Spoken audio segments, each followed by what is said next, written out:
Welcome to the Occult Rejects. This episode, we got an exciting guest, somebody that I booked a few weeks ago, and I've been looking forward to it ever since then. But before we introduce Michael Wann, I'm going to introduce the rest of the Rejects with us tonight. And today, we got Heidi Love, the Mormon Slayer. What is going on? How are you?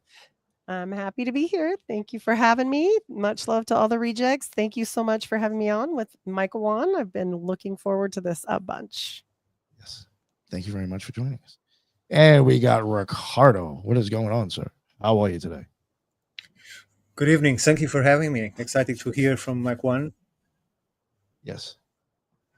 Would you like to plug your stuff, sir? Sure. Sorry, I was closing YouTube because I'm hearing myself doubled, and I was trying to figure out what's going on here. So that's happened to me before, and then my mixer picks it up. It's a total mess. So my name is Ricardo Calvario. I'm a multidisciplinary researcher, and I work with Institute for Natural Philosophy. So I suggest everyone to go into institutefornaturalphilosophy.org. You'll find our magazine Pharaohs. You'll find sites where you can go and contact us if you want to participate in something. If you have ideas, whatever, just let us know. Thank you. Awesome. Thank you very much. I appreciate it. Before we bring on the guests, I do want to mention Headless Giant might be joining us. I'm not going to have him plug his show when he does, so I'll do that now, just in case Headless does show up. Check out the Headless Giant podcast. And if you got any weird paranormal or stories or whatever that you want to share that we read on Thursday nights, send it to headlessgiantpodcast@gmail.com. I think that's it. So send it to there, and we'll read your story on a Thursday night, or you could just DM him on Twitter or Instagram and let him know what's up. And finally, now to Mike. Sir, what is going on? I'll try to Susquehanna Alchemy. Probably fucked it up again. But that's perfect. That's right. perfect. In fact, I'm going to start calling it that. It's music. It's music with these ears. Thank you. So please let everybody know where they can find all your amazing work and what you do. Well, how about this? I'll go and I'll talk, and if anyone wants, if they like what they hear, they'll have to listen to the end, and that way they'll find out where they could get me. I like that. That's something different. I've never had a guest say that before. Can I just like jump right in? And you've got me like on the edge of my seat. So you said like if anyone wants to go and share like a strange occultic story, send it to me at this email address. And I want to tell you my story with. I don't want to type it up. I just want to tell you right here, because I was thinking like as I was listening to the introductions, I was like, I live under a rock. I've never heard of your show before. I haven't heard of anyone's shows, but I love the name. And so I just like the name. I'm like, yeah, I want to come on the show. And as I was listening to your introductions, I'm like, I don't even know exactly the depth of what occult rejects means, but I'm like, I'm an occult reject. And so that's what my story is for you. And I'll try to keep it brief. No, go for it. The very information which we're probably going to talk about in a little bit. Literally on my 50th birthday, and there was a solar eclipse on my 50th birthday, I get an email. And it's like, "Dear Michael Wann, I know your work. I'm such and such. I'm a 33-degree Freemason. I'm part of this particular lodge. And I also run this like sub-Freemason group where we like to like really delve down into esoteric topics, and I like a specific thing, right? That's what a lot of people they said. We would like to invite you to come and present at our quarterly meeting. And I've never gotten anything like this, and I'm not in any clubs. And if anything, like the clubs are the bad guys of my stories. Yeah. So, but it's on my 50th birthday, and there's a solar eclipse. And I'm like, whoa, all this sort of stuff. Meant to be. So, I don't know if you're familiar with any of my work, but how I like to do research, it's a gonzo research. Like my actual life experiences are as integrated in the research as research itself, because that's the only thing I can know, which isn't bullshit, right? Because I've lived it. So a lot of my research, though, it does deal with like unexplainable things that look real fishy. And I talk a lot about ritual sacrifice. And And long and short of it, like this invitation lined up on 7 different levels of the ritual sacrifice presentation I gave on Kobe Bryant. Oh. Like the day, there were 7 levels. I won't go down those details. If you want to, I will. But like I had enough stuff inside where I'm like, fuck. If they really are doing ritual sacrifice, this is what an invitation would look like. And I had to sit with myself for like 3 weeks because it was like 6 weeks in advance the invitation. And I was like, do I really think they're going to kill me? Do I really think they're going to invite me there? Because all of the signs were there, which I would say, look, there's the signs of the ritual sacrifice. And it's like, so I sit with it for 3 weeks. And then at the end of it, I'm like, of course I'm going to go and do this. But I kind of take a friend. I hope you took a buddy system. Oh, well, totally. Like, okay. A little bit like milking it. Like part of it's like, it's a fun drama. And part of it's like, but this is really happening and all this sort of stuff. I'm telling my inner circle and they're like, we're going to come with you. We're going to make sure. I literally had 3 people who came and hid. It was in the back of a restaurant outside of Philadelphia. And I had 3 people in the front who were like there for my protection. So long and short of it, it was, I go and I give this presentation and they were like, just like an immensely like graceful group. The guy I met was great. Like all of my images of what I thought I was stepping into, it didn't happen. They were more interested in like the drinks than what I was presenting. And so at the end of the presentation, I flipped the script on them. I'm still up on stage. And I'm like, and I call it the guy who like heads it. And I ask him in front of everyone, I'm like, did you realize that today was the day of Kobe Bryant, the anniversary of Kobe Bryant's death or something like that? He's like, no, they're all drunk. And then everyone's like, what are you talking about? I'm like, do I have any reason to believe that me or anyone in my family is in any sort of dire situation? Or does anyone here wish to cause me harm? They're like, if we wouldn't even tell you if we did. They're all laughing. Right. And I said to him, and I was like, of course you didn't. And I say to him in front of like just filled with hubris. Like I'm just filled with myself. I'm like, it's because your organization, gentlemen, are the ultimate symbol in our society of initiation. And I just stepped through an initiation with life and you are my witness. And I give a big bow and I walk off. And I'm like thinking all this great stuff about myself. Yeah. The very next day, my entire life, like everything fell out from underneath me. No. Like the next day, like I got to move out of my house. Like the relationship falls apart immediately. Like everything goes like that. And it started this 3.5, like I guess it's about 3.5 years now. This journey of like living life in a way I had never lived before, where I had the opportunity to really feel what it's like to live at that liminal space, like between like, is it all going to fall apart or is there something here which is going to support me? Like living like a life from a mythic lens versus like the very mundane is like, you're just floating around. You really don't even know where you're going. The entire time, I was so beautifully supported. Like the stories. I mean, you can see the background of this house. Like I live like a millionaire, and I have like $100 to my name. But I'm demonstrating something to myself. So let me circle this back. This period of time in my life, like that 3-year period, I feel has come to its completion. Like right now. That's why I said like the timing of your invitation was so perfect, because I feel like I'm ready to move out of what these 3 years has been. But in my mind, when I think of what was that threshold, what was I kicked out of? Because that's what happened to me. I was rejected. I was like kicked out of the system. It was at that event of presenting this information to this illustrious group of Freemasonic gentlemen. Wow. That's awesome.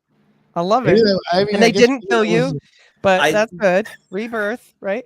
That is interesting. I mean, I guess that was kind of initiatory. I was let, I'm not knocking it. It's just said, I've been scared. Maybe, you don't know this. Like years ago, I was in the OTO, and like I and other people did lectures on certain topics. They'd probably do one once a month where they'd actually do a presentation, have a computer and a PowerPoint. And it's just funny. Like I know what's actually going on. And like it's open to the public for $5 or $10. You can even come and see it. But it's just like hearing somebody else's thoughts of like what's really going on in there when it's just like a bunch of nerds geeking out on one topic. And you're like, what the fuck? Are they gonna kill me? I'm just like, those motherfuckers are afraid of their own shadow.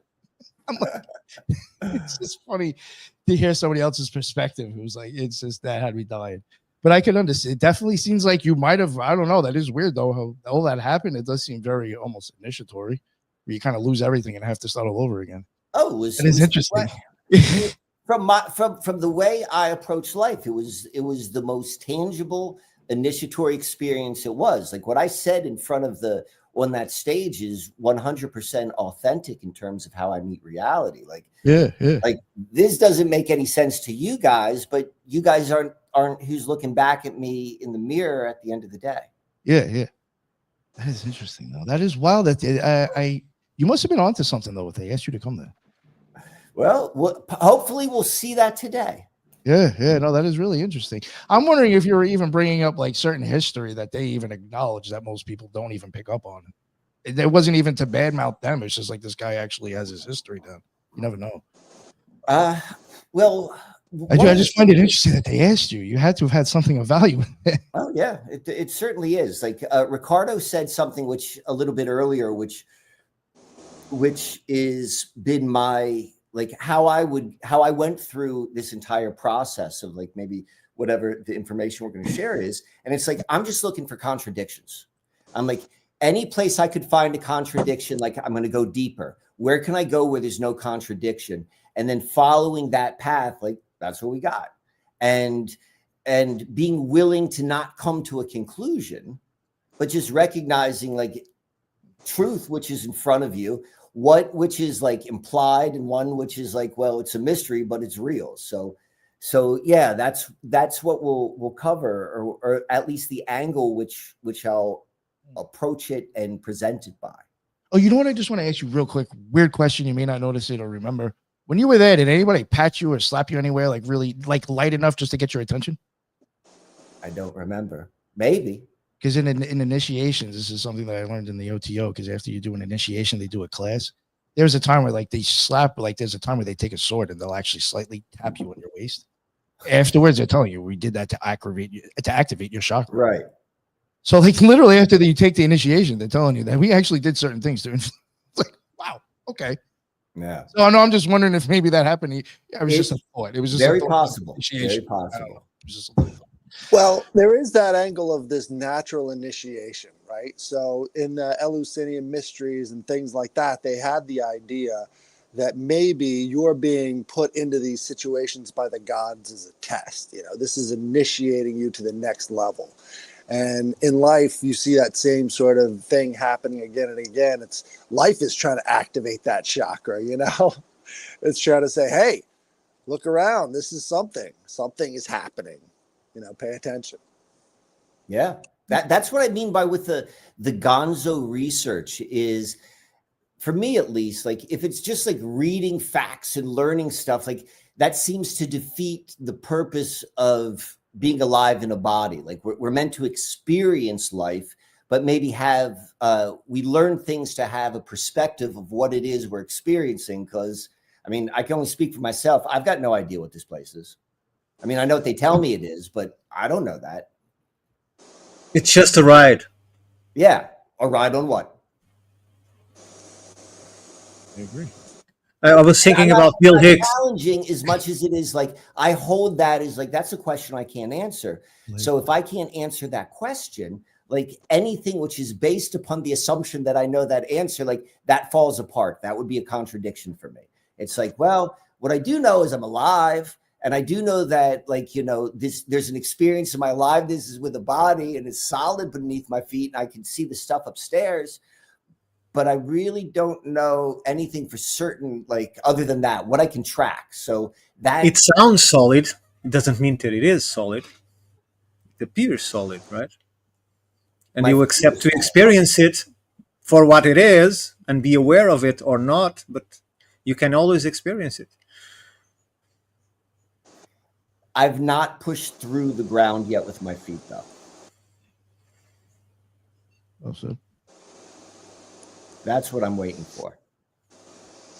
But that's been the internal compass, which like all of this stuff kind of came about.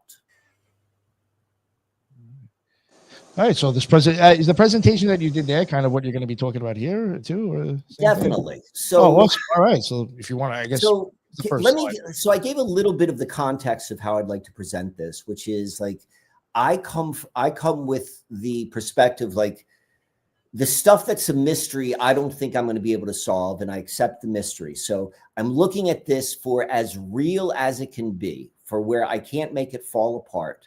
And I recognize where it's coming from. And then this research began 10 years ago.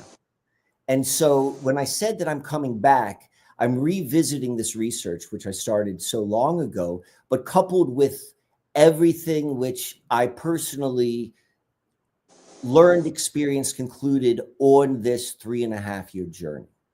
And it's not to say that this is truth. This is meant to say that these are the conclusions I've reached, and this is how I've come to it through actual experience. And it's an invitation. Like this either speaks to someone or it doesn't. They hear its whisper or they don't. And so this is one part, what I call the Susquehanna Codex is one part of like a 3 pieces that go together. But I figured that that's the most tangible to work with. The other 2 being natural astrology versus, it's more like astromonia is what I would call it. The other one has to do with like inner work sort of things, but the 3 of them going together. And the reason why the Susquehanna Codex is so interesting, and I'll just start it with this one kind of tidbit and we can go into it, is what we find on this, whatever this is, what we are told by the system that indoctrinates us, this is the oldest river. Or if not the oldest river, like, in that very, very rare air, it's definitely the oldest river system on the planet. And it's where the information age, like the technological age that we are living in right now, that seemingly came out of the blue in 1945 and so forth, like, this is where myth and history and geology and all sorts of different things, they meet right there. Forgive my ignorance, but why do you say it's the oldest river in the world? I really don't know. I'm just asking. So let's go, Nick, can you go to like 2 slides down? Sure. 2 doors down. So go back up. That one right there. So I don't say that. I'm just saying this is what the Wikipedia geologists tell me. So no, I'm not contradicting. I really don't know. I'm just curious how you could assert a certain. Oh, how did they know? Are you asking me how no, they no. know? I just don't know. I'm just repeating what they told me for the age. Sure. So typically how they do something like that. So one of the ways which they date rivers is by looking at a river's relationship with a mountain chain. If there's a relationship where rivers and mountains meet, if the river goes through the mountain chain, like almost kind of perpendicular, it predates the mountains. And if it goes around it, it comes after the mountains because water takes the path of least resistance. So the Amazon does that with the Andes, for example, like hits the Andes and like turns left. This river right here goes through the Appalachians. And so the Appalachians are generally thought of through all sorts of like mineral dating stuff and like the squattiness of the Appalachians to be one, if not one of the oldest mountain chains that's on Earth. And then this river goes through that mountain chain. Okay. So like stuff like that and mineral content. My personal opinion is this: when I share this information, I'm using the information that the system gives me. Like, I don't know that, but this is the information they give me. Sure. Because at the end of the day, I don't even know if there was like 100 years ago. Like I'm just like open enough to like, I'm only grounded on what they're telling me, but what I'm really grounded on is like, I don't know, but I'll build on what they told me. Sure, of course. We have to have a basis, and they are doing the work. Yes. So Yes. They're the experts. They're the experts. And First so one. they tell me that. And Yeah. they also tell me, or actually, I know this from experience. I know that in this realm, hierarchy matters. And what I mean by that is that which is oldest has influence on what comes after it. Ooh.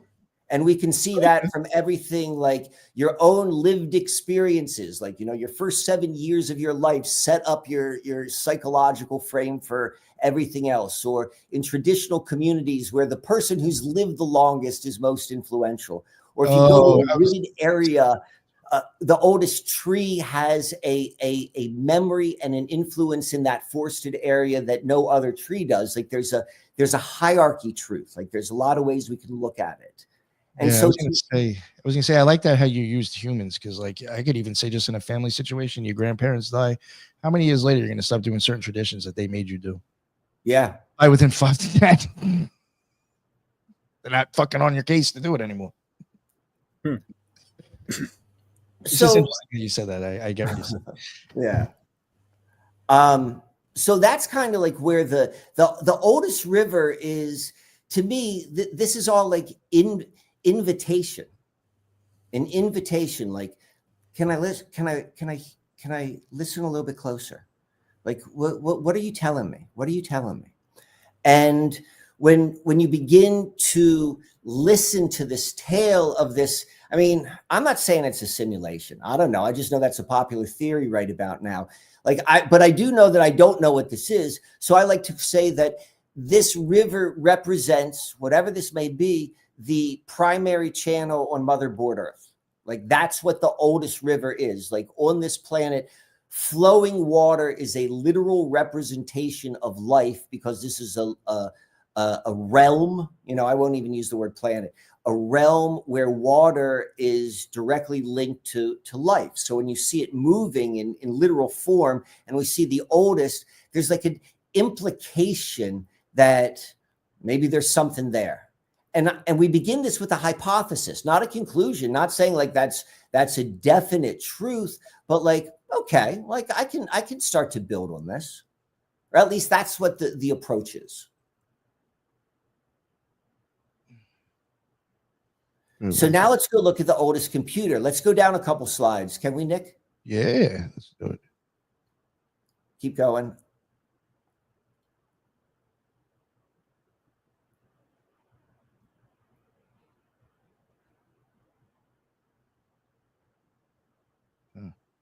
Sorry about this. Didn't want to go too fast on you. Oh, is this All the right, one? so here we are. So this is what we're told is the first ENIAC, the first first electric general purpose computer. And you could go up a slide.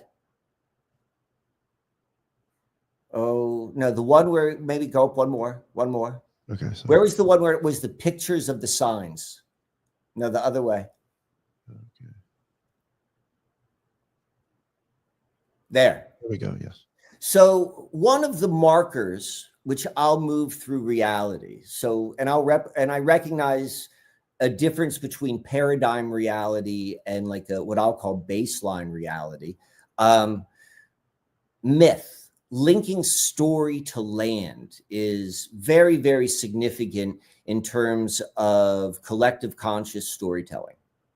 So like when you start looking at these historical markers, they're like, this is the thing. And the story, even if it didn't happen, even if it doesn't happen, like there's a link in the earth. But when it does happen, it's even more true. And you can see on the right that according to the official storytellers of whoever writes this stuff, they're like, this is the birth of the information age on the oldest river.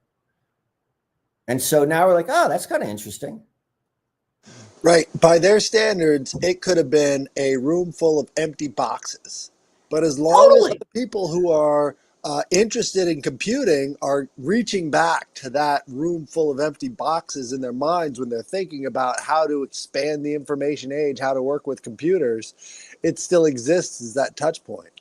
Exactly. I mean, and then it goes back to like we could be sleeping in the matrix tubes right now, having this conversation in some sort of matrix goo. Like there's a level like this is such a weird place, and we have so many blind spots. Like anything's fucking possible, and so like we're kind of like the whole adage of like all of us in the dark room touching the elephant, and we're trying to figure out what the hell it is. Like, I mean, that's fair. That's fair to explain this experience. So, but we can see that we're working with something. They're giving us these friggin' clues, whoever they is, right? Whatever this fun house is. So now let's go to this. And I'm going to go and cut down to like to the end of this. And we could fill in the rest with like questions or like observations from Ricardo or Heidi, because that's where I think it gets alive. The story is when people start asking questions. Can you, Nick, go to the slide of the cross? One more. Yes, that one. So all of that considered, we're just like looking at data points. So what we can see right here is an alignment of 4 colleges that have been built. Probably, I think the earliest one was 1723. The last one was 1899. So what, like 170 years or something like that, like in time. And if you were to literally go like those lines that are drawn on this, overlaid on this Google Earth map is precise. Like I've got videos where you can see it. You can do it yourself. But this is a precise alignment of these 4 colleges that have, without even getting into the colleges, that then are centered. That red circle in the middle is like this park, and it's got this alchemical symbol, and it ties into like John Smith and a map, and it's right over the oldest river going parallel at the secret location, and it goes right over the exact spot where the first computer goes. And you begin to start to say like, well, okay, well, what is this? Like, what does this mean? Anything? Is this a broken clock? Means it is accurate twice a day. Like this is like the whisper. This is the invitation. So there's a lot in between these two, but I want to begin with like these endpoints before I stop, like kind of talking to hear some initial thoughts or questions or observations. So I would say that the use of sacred geometry is not unusual, especially at that age. That the people that were building these buildings were the ones that were preparing to destroy the world of the natural philosophers and transform it finally into the world of materialists. But they were applying the symbology and hiding it from the public. So this is one thing that they only would know. They would also participate in many institutions that practiced rituals, and they probably use that central place to practice those rituals because that place has some kind of significance to them, if not created by the constructions themselves. That's how I would in a preliminary view, because I don't know what you're going to talk about, that's how I would analyze what I'm seeing. All right. All right. Possibly charging the area with the energy. I even think the river, and I do find it interesting. Like if that is a bend over there, Ricardo, haven't you even mentioned like seeing things built by bends of rivers? Ever. I find that interesting. I don't know. That's where the mounds go. Mounds go at the bends of rivers. Always. Let's go to, can we go to the map slide? So that would be towards the earlier part of the slide presentation, like the old-fashioned looking map. Keep going. That one. So we'll go right there. So this is what they're telling us in history. So this is called the John Smith map of Virginia. Do you know who John Smith is? Nope. I have the map, but I don't know who it is. So have you ever seen the movie Pocahontas? The movie, no. Yes. Are you familiar that there's a story about Pocahontas in our culture? Yeah, I do that, yeah. John Smith is the hero, if you will, in the Pocahontas story. And so in this history, they tell us John Smith was the leader of the Jamestown colony. And the Jamestown colony is where both the United States and the British Empire began. Like if we want to go through their mythology and the history. And I say that because Jamestown was the first of the colonies that became the 13 colonies, which then became the United States. And then Jamestown is also the first permanent colony of the British Empire outside of the British Isles. And so Britain, their historians recognize Jamestown as the birth of the British Empire. So this map, and I'm just giving context right now, this isn't just some random map. This is a map which ties into that story. And so this is a map of our river, same river we're talking about. It's, go down one more slide, Nick. Please. There. So you could see where it's sideways now, how it lines up. That's the Chesapeake Bay, which is the Susquehanna River. It's the same body of water. And so where I'm going with all of this is this map, when you go and you like pull a little bit of the threads of the history, this map connects directly to Francis Bacon, whomever Francis Bacon is. But all roads from Manly P. Hall esoteric studies say everything goes through Francis Bacon, including this map, because he sat on the board. He was an executive director of the company which was funding the Jamestown operation. So in this map, there's a secret location. So let's go down. Let's slide this down a little bit. So let's stop right here. Actually, we'll go back to this. This is just from some book of a guy who made the same realization I did, where he's suggesting that John Smith, not necessarily his maps, but his writings are actually not his writings at all, but he's just a front piece of Francis Bacon. So John Smith normally happens to people that's called John Smith, because it's usually used to mean nobody. Exactly. 100% correct. Yes, it's a name holder name. I think that's what Francis Bacon is too. Like, I mean, that seems to be the way which the story goes, just like Ben Franklin, all BFFB. And when you see like everything goes through this one individual, like that seems to be a modus operandi to me, but it still points to something. So let's go down one more, Nick, if you don't mind. When you look closely at the map, like it's a literal map. It's a map of like what we now think of as Pennsylvania, New York, Maryland, and Virginia. They have latitudinal markers going across, and they're accurate. And when you look closely, you'll see that the 40 isn't just backwards, it's mirrored. The 4 is pointing in the opposite direction. And so now we got like, it's kind of a smoking gun. When I first saw this, I was like, okay, well, how do they explain this away? And there was just like no hits on Google when I'm searching like John Smith map, reverse 40, what the fuck? Like nothing's coming up. But it's there. So Francis Bacon is also credited with the scientific method, introducing that. So we're like, okay, this is my hypothesis. Let me create a hypothesis and I test it. And the hypothesis was, let's go down one more slide, Nick, if you don't. Yeah. The what? Yes, that one right there. So also on the map, arguably the most visually dominant piece of the map is this character right here, which is a Susquehanna. And the language underneath its feet, or right by its foot, it says the Susquehannocks are giant-like people, thus attired. Like just something that makes a whole bunch of sense, right? On a map.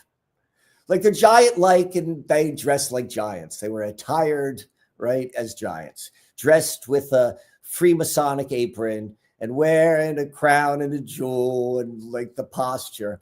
But what I'm suggesting here, though, is on this map, both a people who are known as the Susquehannocks and then a river are named. Like this is when the name is introduced into the collective.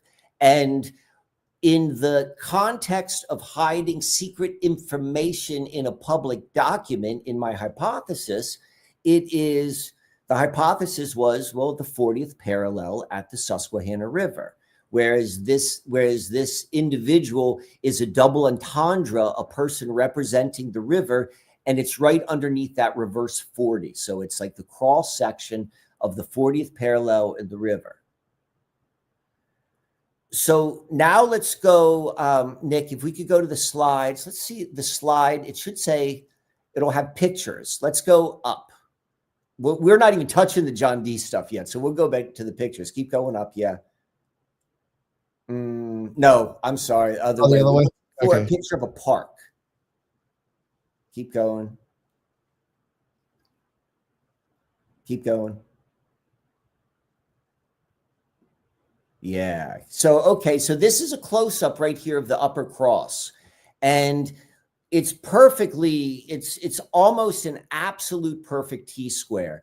The circles, if you were to zoom in, and I'll send you guys all copies if you're interested of this PowerPoint, the small circles you'll see like on the Rand McNally map show you this is where the college campuses are, and they're centered right at that yellow dot, which is the Susquehanna River at the 40th parallel. And there's something there. It's called High Point Scenic Vista. So let's go down. High Point Scenic Vista. I like to call it H.P. Blavatsky Scenic Vista, but that's just me. And you'll understand a little bit later why, because of the theosophical connection to this. But let's go down one more slide. Oh, no.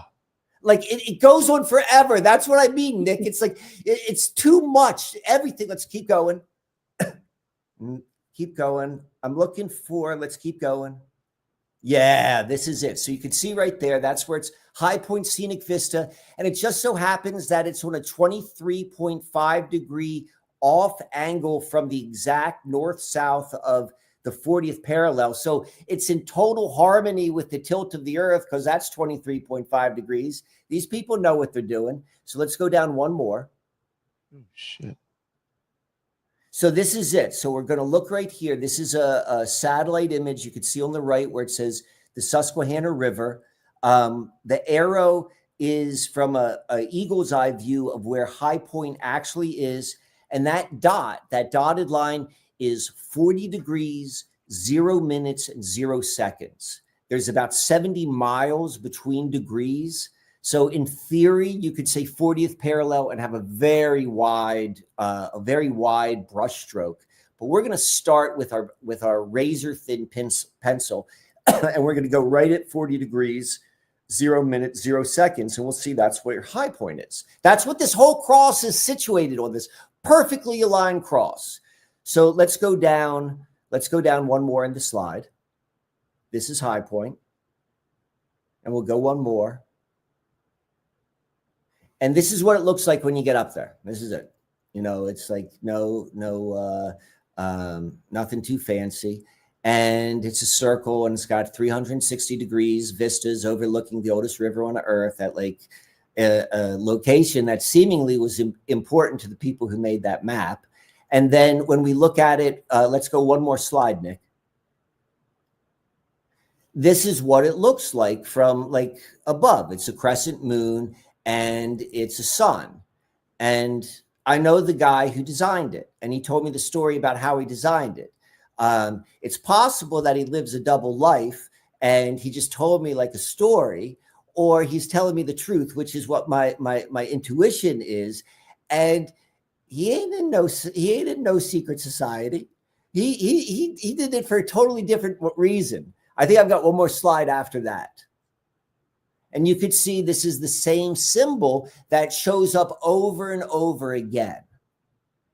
And so now we're starting to like this cake is beginning to form.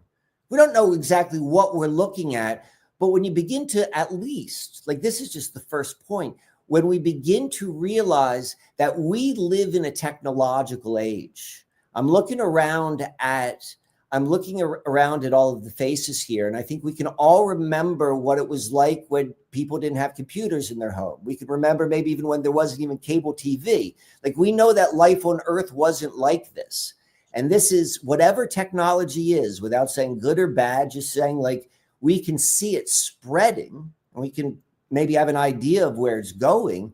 When we begin to see this much of intention is upon this river, which also overlaps, and this is just the beginning, this is just the tippiest of the iceberg, it overlaps the first computer that phonetically sounds a whole lot like Enochian magic, we're beginning to be like, okay, well, what's coming into focus and what does this mean? And why would this matter to me in my day-to-day life?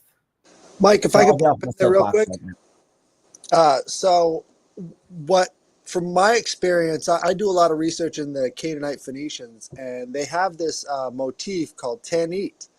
And Tanit is like this triangle goddess with this eye of providence, which is like a combination of the moon and the sun above her.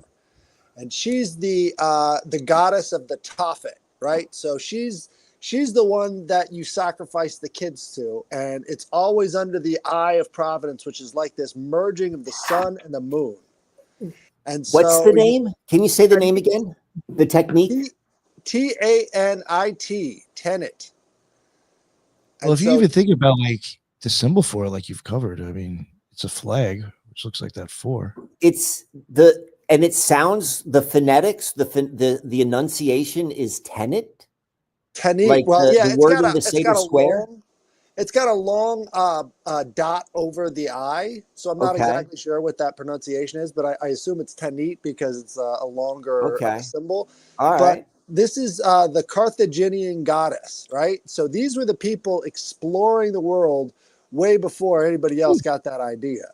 You know, these are the ones who invented our alphabet. That's why you're using the term phonetics over and over again. It's Phoenician. Exactly. Exactly. What do you, whoa, I almost fell off my chair. I'm so excited about that. So when it says the Susquehannocks are giant-like people, thus attired, it's making reference to Tyre. Like One of this the all cities goes of, back through the Phoenicians. yes, all of it. In fact, if you go and you look at like the stories which are put out by the newspapers, like there was a scholastic debate on a stone that was found on this river at this location with Phoenician carvings in like the 1950s. Like this is like like some of the, what's his name? Is it Barry Kent? The guy who is the Harvard linguist who's written a lot about like the Gaelic and Algonquin overlap. I think he wrote America BC. Like a lot of his work points to like these overlaps, which like point to, you know, some sort of connection, however that is, with Phoenician. So when an expert like yourself drops in something like what you just did, I appreciate that. Thank you. Oh, I want to pull up a couple of examples real quick. Maybe you can see them here. See that I eye think of if providence right above her head? She's the kind of triangle figure goddess. Yeah, for sure. That thing right in the middle. Right above it is that sun and moon together. Right. Well, here's a more recent example.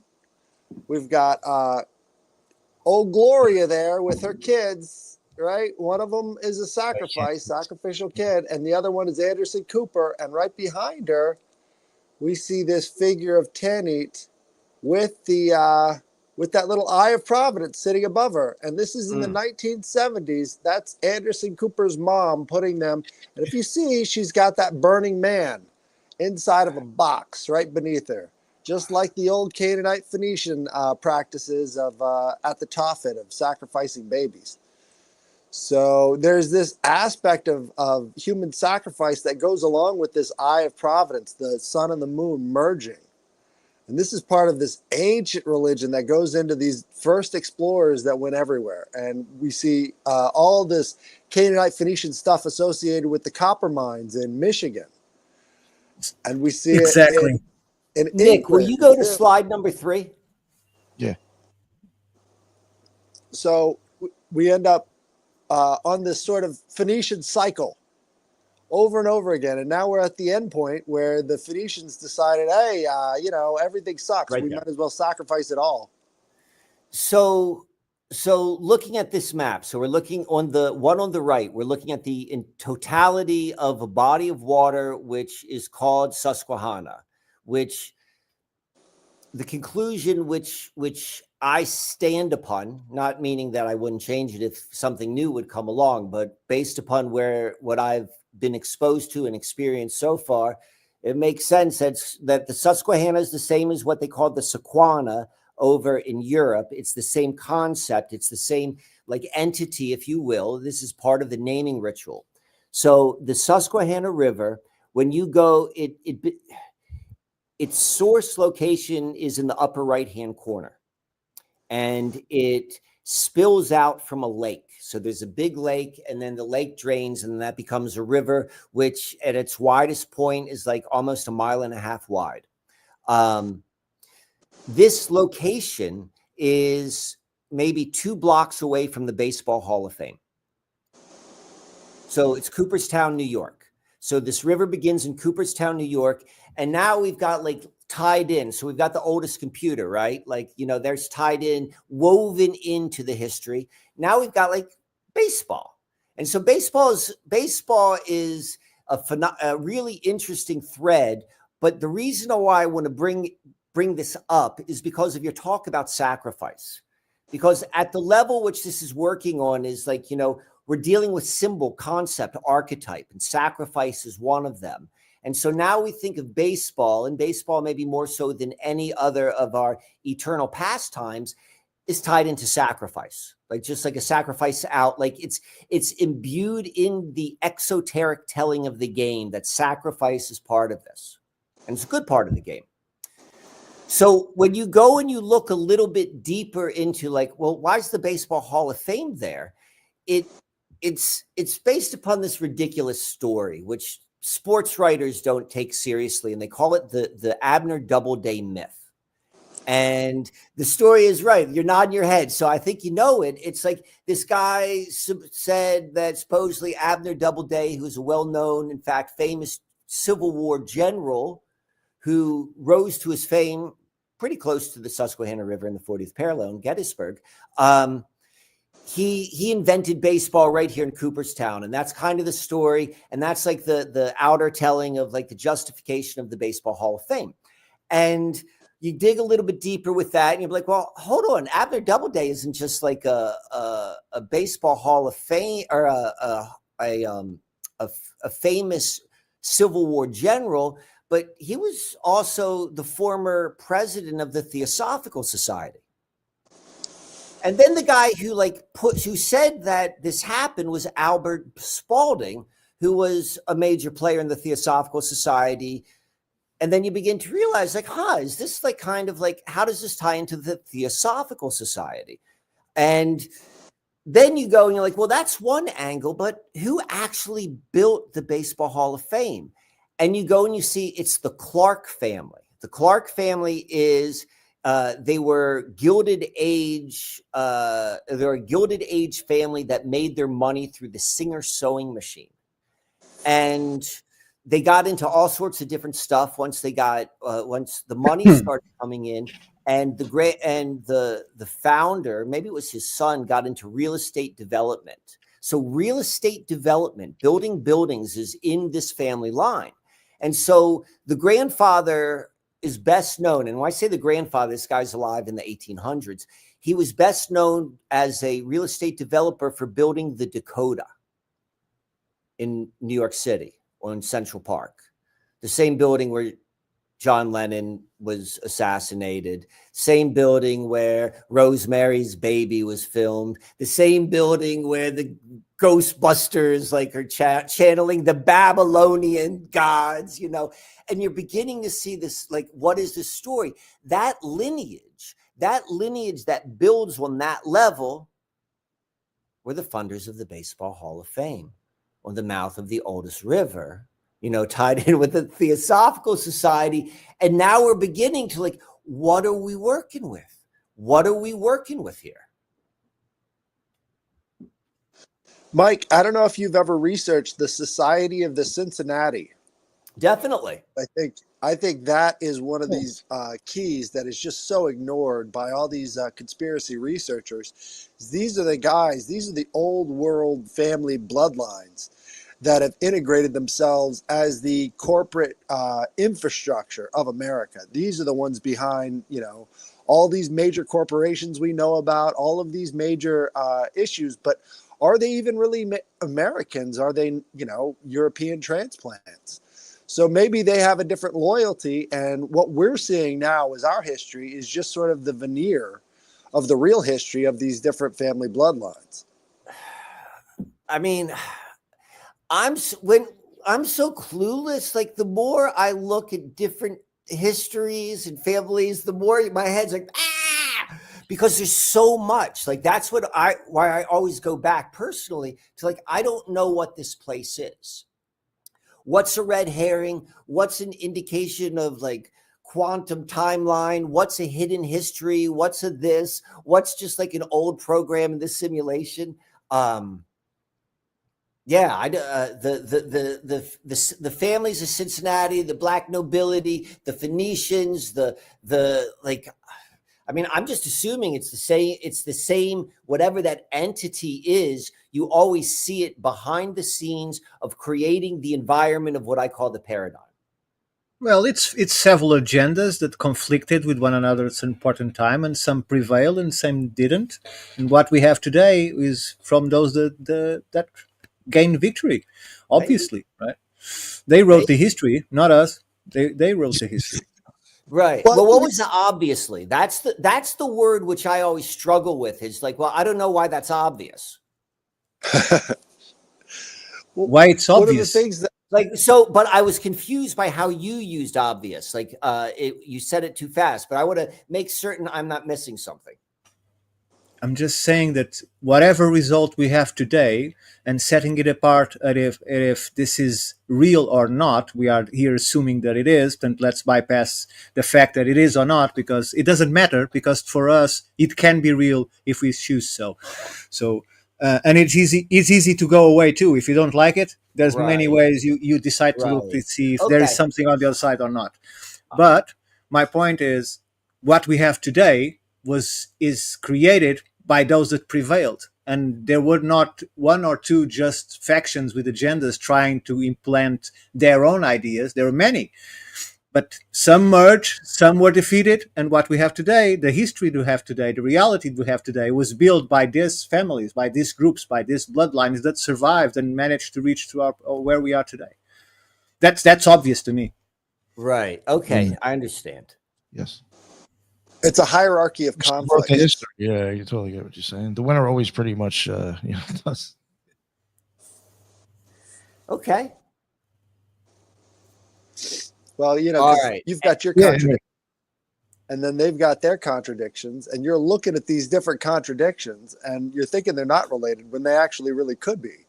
But I assume it's all related, or I Exactly. take it all in and I place more evidence on like, well, what is real? Like that alignment's real. That Right. Baseball Hall of Fame really is there. They really do an annual like exoteric ritual like every Lammas, and they call it the baseball induction weekend. And it's always like the first weekend in August. And so like when you begin to see something, and Nick, in your favor, I say two. There's two lines that I try to have coined, although none of them are mine. One says, the original says the lie is different at every level, and I think that the truth is different at every level. And the second one says that coincidence takes planning. Yeah. yes. So I think that in your favor, according to what you are saying, I think you join those two, and you have the reality that you find today. Coincidence takes planning, and the first one was You choose either the lie is different at every level, or the truth is different at every level. different. Okay, and the how when you say the truth changes or the truth is different, are you being like tongue in cheek with that, or are you being like literal, like the truth, like Literally, because like in terms of, imagine like, the 32 steps of masonry. Each Okay. level has a different truth. Each level shows a different lie. And as you going, and when you finally get to the ultimate step, you'll get the ultimate that they have to give. It doesn't mean that it's the only one that exists, but it's according to, for instance, if you have levels of clearance, right? You're a kind of a spy and you have levels of clearance. You'll be light above the level that you have. right? And when you go to the next level, you find out this guys were lying to me whole time in my face, and here is the information. So the lie or the truth, as you prefer to choose it, is different at every level. It is different at every level of awareness. If you have lower awareness, you wouldn't notice the singing of the birds, or the contact with the divine, or the capacity to experience life in a different interpretation. If you have a high level of awareness, then you can perhaps empathize with many things that most people don't detect. So the truth or the lie is always different at every level. Either we're speaking metaphysically, physical, spirituality, scientifically, conspirationalistic. My English went to Spanish and Italian at the same time. So, that's what I mean with it. I'm not trying to contradict you. I'm just trying to help you to see that everything is connected somehow. Yes, at some point in time. Yeah, but there are also various levels of connection. Yes. Those are the different levels of truth of life. So okay, I'll go with you on like the truth is relative. Like so on a certain truth, all connections are the same because it's just one, right? Like something has to all boil up to something. So it's everything that is external to you, you cannot say if it is true or lie. You can only accept it. Correct. And so that's exactly what I'm saying. I'm accepting. And then exactly. All right. So what was the next thing you had? So let's tie in. What are your thoughts, knowledge, opinions of this concept of river goddess worship? I'm done for that. It's a pagan animistic type of culture, very old. Probably as old as the river itself. But why would people do it? Because the river is the source of abundance, is the source of life, is the source of water, is the source of food, is the source of mythical events, is the source where even the cryptids or the spirits come. It's a place where you go and deposit your elders because you know that the river is in constant movement and they will spread through the world, or why you bury them beneath a tree because you know his spirit will be imbued in a tree and he will live forever. So the Egyptians did sarcophagus. In America, they choose trees. The basic is the same, that just the building is different. It's the same thing. And the pyramids are also near the river. I thought that the waters of the river represent the divine feminine, like the birth waters, and sure, all like that. Like in initiation, you are brought into darkness, you are killed, you are reborn, and you emerge through the water into the light, right? So it's always present as the feminine element that gives birth. Exactly. It's always a place of memory. So when you goddess worship, it's always a place of memory. And when you're talking about physical navigation, a river is always a place where you remember where you're at. It's one of the things. It's a constant reminder of always being there, especially when you live next to it. So it's always a place of memory. And the Greeks, Mnemese is the mother of the muses. And the muses is, also this sort of river idea. So this river of time and how things change and the weaving of time, it's all directly related to this ancient river goddess worship, I think. I found interesting when you were showing that map and you were showing that lady.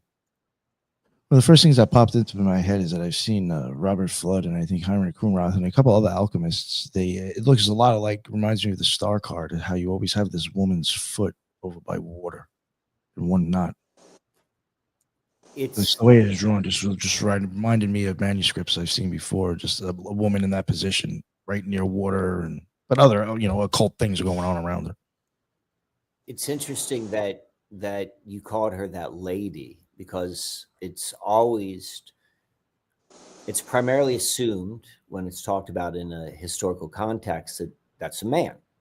Because I've seen it in female form. That's why. But I mean, in my opinion, It's That's definitely kind of androgynous to me, that picture. yeah, honestly. right, exactly. Like, Yeah. we're dealing with I was like we're seeing if dealing there was tits on it. I was like, yo, what's going on with that? Creepy. with an androgyny or a straight up like a woman dressed or encapsulated to look like a man.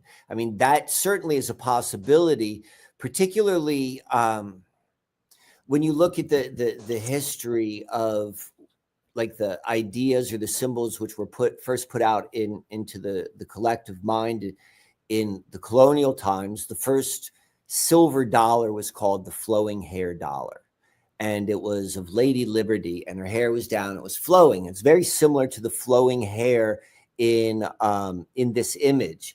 And so when you begin to look at this as, I mean, my personal opinion is that the reason why all the different cultures did the river goddess worship is because it was obvious.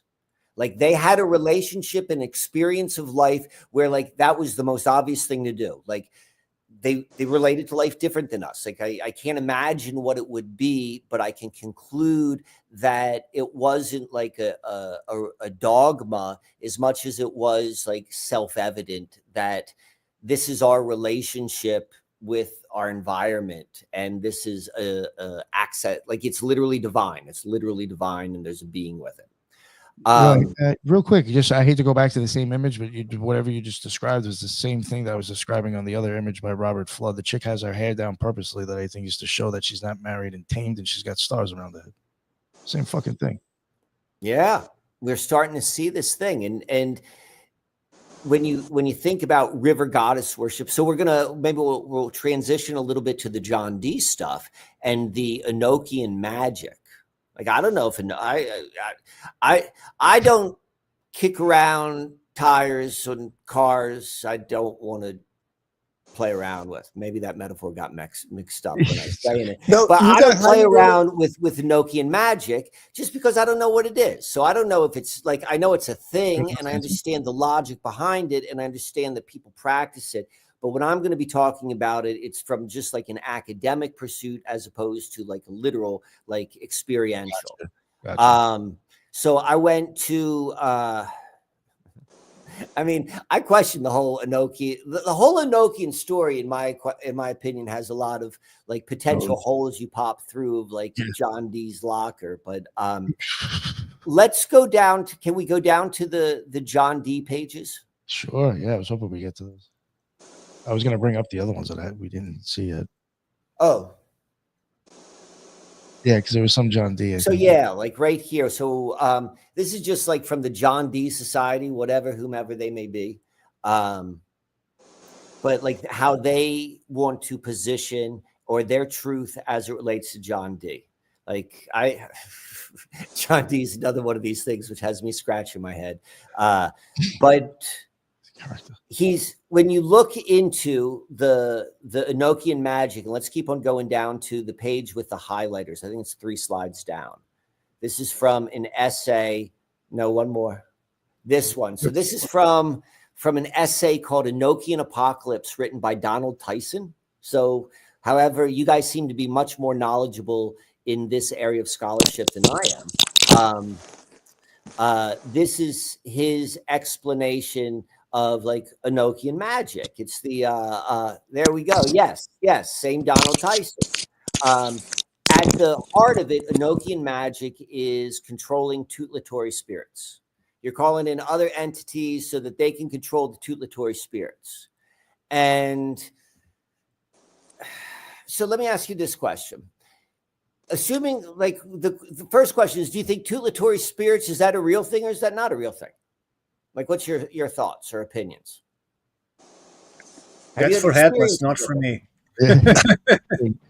Well, I think in a lot of the material you get from this, it's the conversion of elementalism into tutelary spirits, right? So each one of the squares that they operate on within the towers of Enochian magic is supposed to be a god or a goddess. Well, or an angel figure, right? And these angel figures come through as you're doing these rituals to give you these inspirations or visions or ways of seeing the world that are different from each and every one of the other angels. So you have to know specifically the answer. It's a very systematized, very computerized way of accessing different information.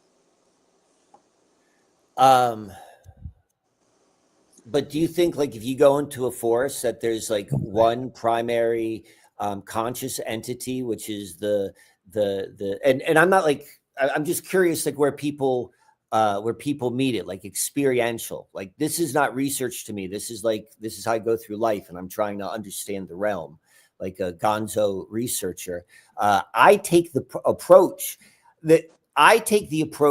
that this is a real quality of what the realm is, like baked into the cake in the same way that rain makes grass grows, but it's kind of tweaked up because we can't see it, or we experience it in a way which at some point was different. And that's why I say, like, it was probably obvious back then, but right now, like, I don't even know what I'm looking for. I'm trying to remember something which may or may not be tied into this, what Donald Tyson introduces right here as the Enochian apocalypse, which has been more or less so this is Tyson's thought in this article, is that John Dee opened up something that he didn't realize, and more or less Earth has been under control ever since then, and it's kind of moving towards this Enochian Enoch technology. This is just one story. I'm not saying this is happening, but this is a narrative, and there's certain touch points which we can really see between the oldest river and the first computer, and the Theosophy having their baseball Hall of Fame, like, on the top of it. Like, what are we working with? What's going on? Yeah, this repeats again and again. For me, as for only me, I believe, much like Steiner, there's realms and levels to this stuff. Like, you can't see it, but obviously with multiple religions seeing things or channeling things, or we've got even the Seance of the Nine, right? We've got Howard Hughes afraid about blowing things up because it's opening holes. I mean, there's got to be something to this. It's happening through time again and again and again and again. So as for me, I believe it. So let me do a little pivot right now, and then we'll come back to that. It is my opinion that the purpose of going down these rabbit holes, and this is still just the beginning of the rabbit hole, is what I call primordial hardware. If we're holding this reality in place in our agreements and consciousness, most of our agreements are hidden, even hidden from ourselves. Like, we don't even realize what we have been agreeing upon. Like, I mean, I teach a class called "There's No Such Thing as Monday," because, like, just to introduce the idea that Monday, that's not a real thing. Like, we're holding it as real, but it's not it doesn't exist unless you're holding it as real. Like, it would disappear. So much of our reality is being concocted from this starting point. And as we begin to, like, see this story as it is, and we can begin to, like, kind of deconstruct all of the narratives that have been built upon it, and the other stories that have been built upon it, like, we can go down to the original. Like, we can go down to where there is no story, where the feet literally meet the ground, and we can begin to not to do anything other than to step outside of the dream that we're all encapsulated in, whether you want to call that the EMFs or the programming of the story, and the technological predestined destination. I got a really interesting way of proving that from Donald Tyson's own book. He says, when Dee and Kelly request aid from the angels on personal matters, the angels either put them off with vague promises or tell them outright human concerns do not interest them. What does that tell you about these angels? What does that tell you about this system? What does it tell you what they're building? So I mean it first off, like I don't even know if there's a John D, but I do know that there was the story and the guys who went searching in the British Museum found his books. Like, so maybe it's true, maybe it's not, but I know that I'm starting from something I don't know from certain. But that being said, what I do know is I can see how the things that began upon this river have spread. And I can say that the histories that they tell us all go through the same channels. They all follow the same path through John Dee to Francis Bacon, through the Rosicrucian. And then, like, you know, I can poke holes, and then I'm still left scratching my head saying, well, how did then these 4 colleges that are in the Red Rose and the White Rose City get lined up in the perfect invisible college, Rosicrucian Cross on the oldest river going over the first computer. And then I take a deep breath and I'm like, okay, I need to get my consciousness first grounded outside of that story. So, because it's so invasive. Right. Look, Well, what if that cross that you're showing on that map right there, what if that's actually this, I guess it would be Enochian computer, because the Enochian tablets are set up in that same cross design.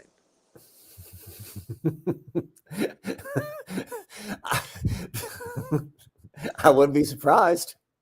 Like, it makes sense. Like, Is there any I'm not saying obelisks that's around the there or case or anything? not, but it makes sense. Like, that's part of the invitation. It's like, well, what if?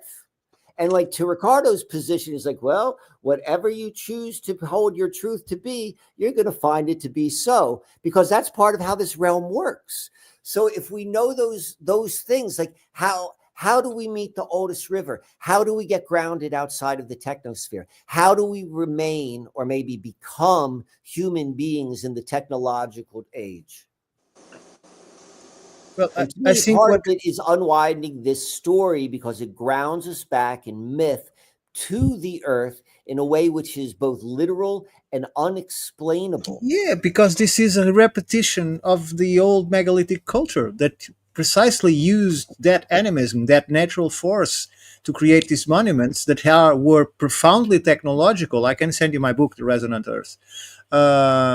So they are profoundly technological, creating conditions for us to speak to ancestors, for us to visit distant places, for us to have consciousness experience, for us to have rituals, for us to have communion with tribes that are far away. And all of this was done by the river in these megalithic structures. And I could not help to watch when you presented your photographs that there are slabs of granite, what it seems to be granite, on that circle that are not symmetrical. And if they are not symmetrical, they are intentional. And if they are intentional, they are part of the design, whatever the fellow told you that he created that for. Because all of these people do is to create with symbolism ever and ever again. And that cross that you find there, it's a cross that was already there. They just reused it, because I'm sure if I go and look into my map that I will find a node point in that area for sure. So, okay. So I tend to, like, that makes sense to me. Like, Nice. that's something I could, like, all right, well, this is something I'd want to go test, like, particularly as it relates to, were these places built there because they're already known? I mean, Exactly. They are that's why reappropriations. the secret location was put in the map. It was for people with eyes to see. And so it's marking something. Gentrified. Those granite stones weren't originally put there, because I was there when they used to be in a different configuration, and they've been moved by the landscapers, and maybe they were told to move them. But regardless of like how things got here, they're here and they're witnessed. They're being witnessed right now. And at least the story warms my heart, because that's part of this, because part of it is like deciding what are the stories you're going to believe. You are witnessing, we are witnessing, they are using it. That's the difference. Say that again. You and I are witnessing, they are using it. That's the difference. Well, I say we go out there. That's what I think. That's what I think is kind of, that to me is the funness of this question, and the value of what might be called field research or just like experience of being alive. Like the only way I know that's true is like I go there and I think that it's been whomever the they are has wanted this to be revealed. Otherwise, it wouldn't be revealed in such a way. And why And makes you they're say that that it was good. revealed? I'm sorry? What makes you say it was revealed? You find it, but it's still hidden from the rest of the world. So it's not revealed at all. Well, the fact that someone sees it, I would say that would be a revelation. No. The fact that someone sees it, does the tree that fall in the middle of the forest is real if no one watch it? It's your case. You found it. For them, has no No, meaning. but I'm the one who heard the tree fall. So then the tree Yeah, has but a it's way- your reality, not the reality of the rest of the earth. It's still hidden. It's not So- hidden for you, but it's still hidden. I think a lot of this stuff goes to the idea of memory palaces. You know, all Yeah. of this stuff exists inside of our minds as these maps as we move around the landscape. And so these ideas find a way of getting in, whether people want to really, see it for themselves or not. There's still going to be an influence. Sure, and There's- that's the reason why we can have this conversation and these discussions, because all of us have our own mind palace. Otherwise, we're just agreeing with each other, and that's it. You don't even need to speak. It's a conjunction of all of this understanding that reveals a higher truth, and you brought a higher truth to us today, and we are analyzing it according to what you are presenting. What's the purpose of getting out of bed? Be different for a lot of It will, people. it will be different for everyone. Yeah. For some people, it's to go jump a bridge. Some people can be going to get dope so they don't shit themselves. Sure. Why? Where did we come from? The human That's a being. good question. I believe in panspermia What does that mean? and intentional design. Panspermia it signifies that there is a natural intention to creation. It means that a meteorite impact on a planet can not only eradicate all life, as created life anew, as Chicxulub, for instance, 65 billion years ago, millions years ago. Is the creation creating itself in that If perspective? if you go to Ouroboros, that it's one of the symbols that these people that you are showing us use, you'll see that there is no beginning, there is no end, because there is no answer to that. So it's So it's a constantly mystery, right? reinventing itself. It's constantly a phoenix emerging from the ashes. It is destroyed to be recreated. There is no end to energy. Everything transforms. So okay. I would even like I would even say the infinity symbol. Right. It's just a little different. It's always- Well, you are not expecting an answer, right? I hope that you are not, because there is no answer to that question. And if someone gives it to you, it's not real, because no one Right. knows. So then you're still here, and that Yeah. question can't be answered, or at least it can't be answered like in the way that we use consciousness. But that doesn't mean like we don't exist, but there's seemingly like a really good intelligence behind all of this. Sure. Like That's what's why I the said point? intelligent design, What's the po- panspermia, what's and the intelligent point? design. So, and I'm being rhetorical when I say this, is like, well, then what's the point? Like, why go through? Why does the creation create itself to see itself for? What's the point? From my perspective, Yes, I'm curious for for the that. amusement of the creator itself, as an animus equilibrium, what I call it. So Right, it's a right. constant flow of conscious information that Right. experiences from the source into us, and from us into the source, all connected, no matter if you are material, immaterial, if you are a tree or an animal, a person, or a volcano, a planet, a moon. It Right. doesn't matter. Everything has consciousness. The sun Right. is consciousness. Right. My So- consciousness is tied to a human being, or the human body at least. Yeah, And it's a so- biosuit that you use It's the to biosuit, experience but this it's like- reality. it's the experience. So, okay. It's like partially solar powered too, if you think about it. In fact, I defend that we are not this. We are just connected to this. The brain is but an antenna that allows us to communicate to our real self that lies in the morphogenetic field around us. And that's why how we are all connected. Some people are more aware of that, have more expansion. Their circle of influence is bigger. Some people have lower awareness, so their influence perhaps doesn't even get out of their biological suit. But we are not this. For the people who have like some degree of awareness and they could hear the tree fall, what's the point? You said for the amusement, then that makes sense. Oh, this is what I wanted to share. I wanted to share that I think it's Francis Bacon who wrote it is the it's God's pleasure to hide the treasure, and it's the king's joy to discover it, or something along those lines. But to this point of the joy of like the self-awareness part that's baked into the cake of this mystery that we find ourselves with the capabilities of having some degree of self-awareness. So, I mean, that's always my point of reference. It's not like it's like, so the oldest river isn't just the oldest river in my mind. Like, I didn't make that up. I didn't make up the first computer, and I didn't make up like everything that's happening right now in the world. And I didn't make up like, you know, the backdrop of our history, but we can see like all of this stuff kind of points to the same location on the same body of water. And like, yes, all of the intellectual stuff, but at the end of the day is like, you're in your meat suit and you're still here and you're going to get out of the bed for some reason. Like, what do we do? I want to know what John D did. What would John D do? Oh, I just want to know about all these slides. Yeah. Oh, yeah. Do we still have more of those with John D?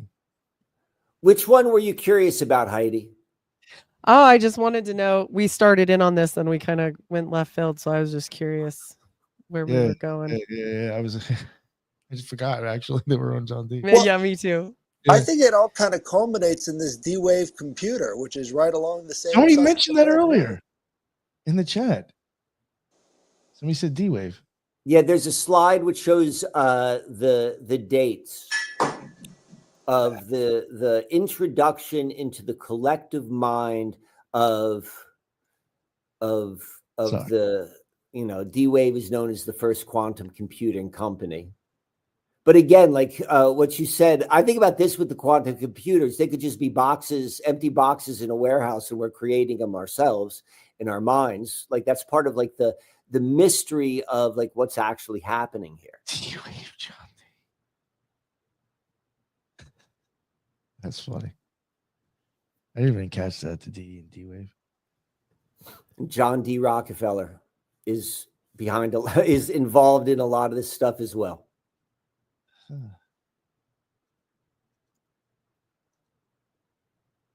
Is there anything else? What about was there anything on the Mormons that So again, when we're looking at this and we're open with like, what's the nature of flowing water? What's the nature of like hierarchy of age? You know, these are rhetorical questions. Like, as it was said before, like, we can't answer them. We could ask them and kind of like loosen our tight hold. And for what's the purpose? Well, I'm alive and it's supposed to be fun. But there's seemingly something else at play. And so rather than denying that, how do you meet that? Like, that's built into this cake as well. Like, how does this make sense? How does this align? So what slide were you pulling up? I was just going through it to see if there was any that maybe we didn't talk on that we could just make sure. I didn't want to leave them out. Oh, the Mormonism. That's what you asked. Yeah, so also tied into the story, and this is where, at least for me, it got very, very interesting, is in Mormon history, they'll tell you that their founder was baptized by John the Baptist in the Susquehanna River, and he was given the authority to reestablish in the Susquehanna River, he was given the authority to reestablish the Arianic priesthood, I believe it's called. And that's where it began. Like that was like the stepping stone. And then Joseph Smith had 2 stones, which he then used to seer stones that allowed him to decode the golden disc, which became the Book of Mormon. Yeah, how did that go, Heidi? Actually, Yeah. I mean, he channeled, he used them definitely. He was channeling to decode by putting his head in the hat. yeah, blocking out all that the light. yeah, into that, yeah. But yeah, yes, he definitely used the seer stones for sure. Well, they say he had the I never pronounced The it golden correctly. plates. The white stone and the black stone of the high priests. Well, yes, Urim and Thummim. Yeah. Right, a white stone and a black stone. And like I don't know if any of that's these stories are true. Like I don't know if he saw a golden disc. No, you know what I do know is I'm sorry. I was going to ask you about the mineral content of these different places along the Susquehanna. Well, that's what we're going to go and maybe lean on a little bit. But where was I going to go with? Oh, the Book of Mormon, like feel whatever you meet the Book of Mormon any way an individual wants to meet them. But what we can say for certain is when they quantify like the number, how many times books have been printed. Like these are the 10 books most printed in the history of the printing press. And so usually is what Chairman Mao's book in China, and they made billions of copies or whatever the number would be. Maybe the Bible's number 2, but the Book of Mormon is like top 5. And so if we think about that in terms of imprint on consciousness, like I'm saying nothing about the content. I'm just saying like, if you do it enough, like it's going to have an effect. Like that's a real deal influence. Like it is affected and it's quantified at least through the Guggenheim scale. So he was said to have a white stone and a black stone. And if you look at the geology or the geology of in that region, and particularly if you look for things that are unique, things that are not found elsewhere, the first thing which you're going to find is anthracite coal. So anthracite coal sounds so unsexy, right? You're like, oh, it's coal. Coal sucks it. Like that's fossil fuels and dirty. But if you had a different context, you'd be like, this is rock that lights on fire. None of the other rocks light on fire. And why is this rock lighting on fire? Like this is an important rock. And then anthracite, how it's separate from the other coal or the other rocks that light on fire is that it's more pure. There are less impurities. It has a higher carbon percentage.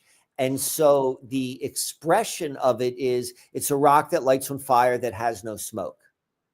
So now, like without like a point of reference, without like our current culture point of reference of coal, like at least that's showing itself as interesting anthracite to begin, as unique amongst this realm which we're finding ourselves in.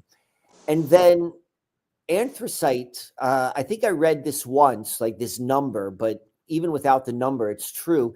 The overwhelming majority of known anthracite deposits on Earth is found in one place. It's basically right underneath where Joseph Smith did his channeling in the Susquehanna in like I think that was like the 1840s is when that happened.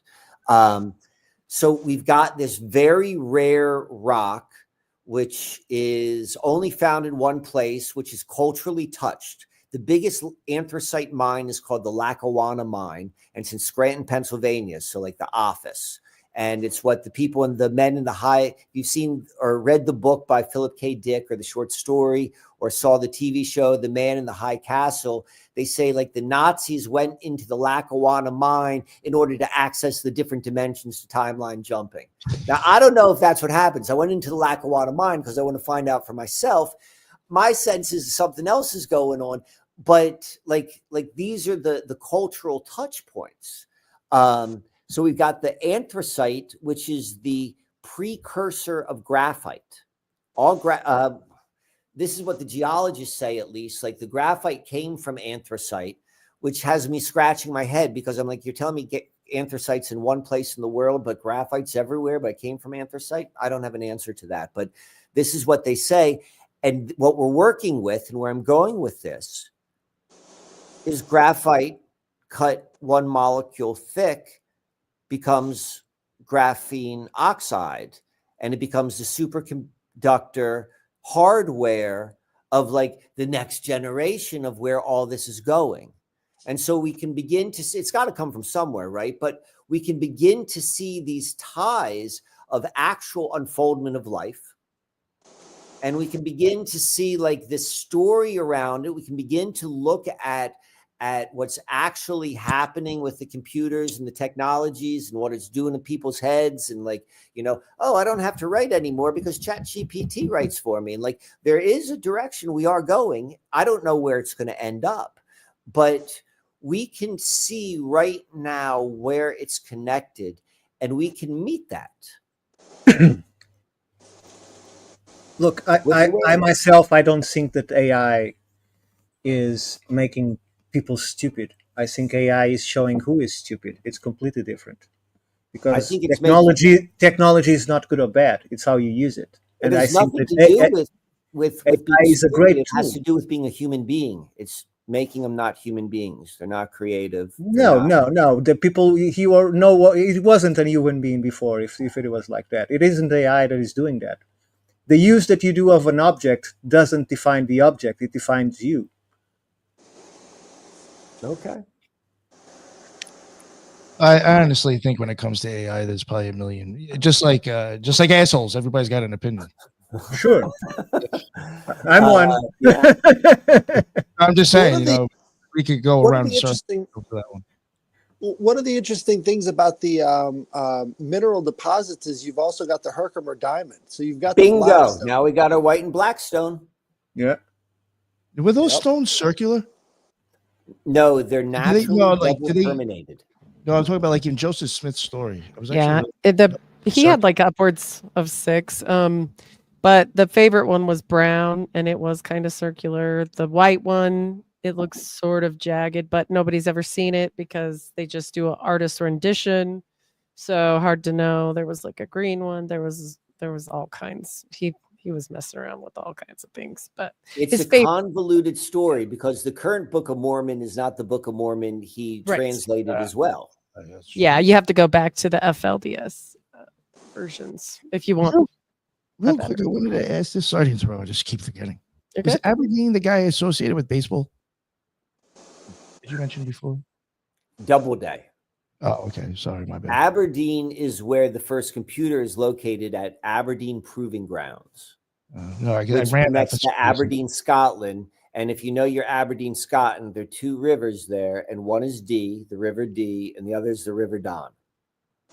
So like John Dee is like when you begin to see how this is infused into a dream, which is being, well, I'll leave it at that.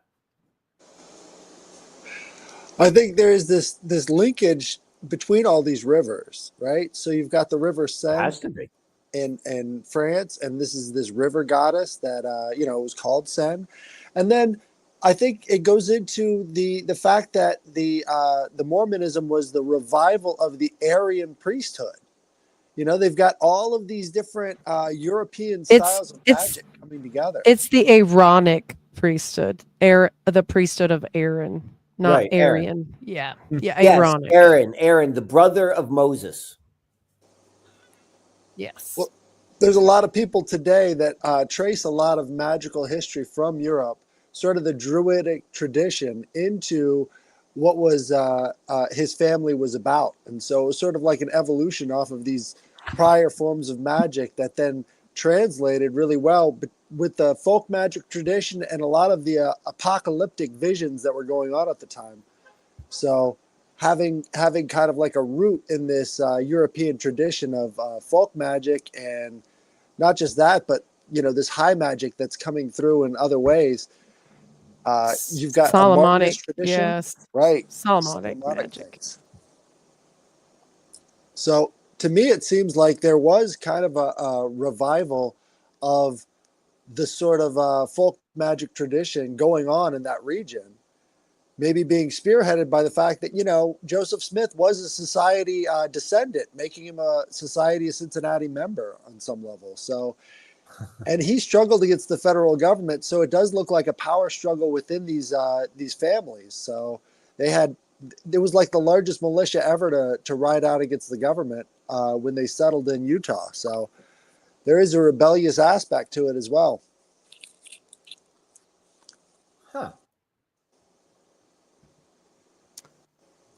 I've got about 15 minutes left in me. So if there's any direction, any direction which you would like to go with this, I'm happy to take it there.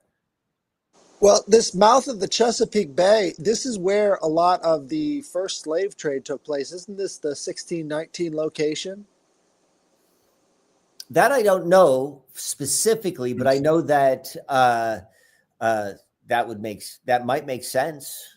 What I know for certain is it's more tied into when people talk about that history of the Underground Railroad. Like that's part of the history of going up the Susquehanna and then arriving at the towns that were located at the 40th parallel in the Susquehanna River. And then that would be the escape route, if you will. Interesting about where that transition from river to bay occurs. That town is called Havre Grace, Maryland, and it's named after Le Havre, France. Le Havre, France is the port town where the Seine, which used to be called the Susquehanna, empties out into the channel. So when we talk about this repeating sort of like there's a modus operandi, there's an echo, there's a repeat. What exactly it is, like I think I don't know what it is, but it's occurring. We can measure it, we can see it, we can follow it. Like that is to me a key marker in the naming of that land water space of the correlations. Yeah, I don't doubt you.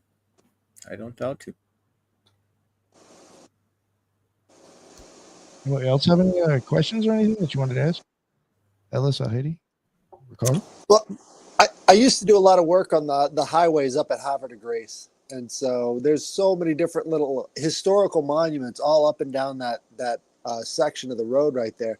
And man, when the accidents happen on that bridge, because, it crosses right there after the dam, and then it flows out into the Chesapeake. It's just a really interesting area that's just so coated with history. Coated with history and filled with top secret hidden government sites, particularly in that area by that bridge. Underground, you mean? Mm-hmm. That whole region from Camp David, Maryland, Greenbrier, West Virginia, Army War College, Gettysburg. Like if you begin to look at that as complex points, like it's Hot weather, Site R. Yes, exactly. That's right in the middle of all of it. Fort Indiantown Gap. Yep. Well, I don't know if Indiantown Gap is. I used to drill out there, and I didn't see a lot of secrecy going on, but definitely in the periphery, they've got a lot of equipment that is just off the charts there, and it's just supposed to be a National Guard base. Yeah, it's supposed to be that, isn't it?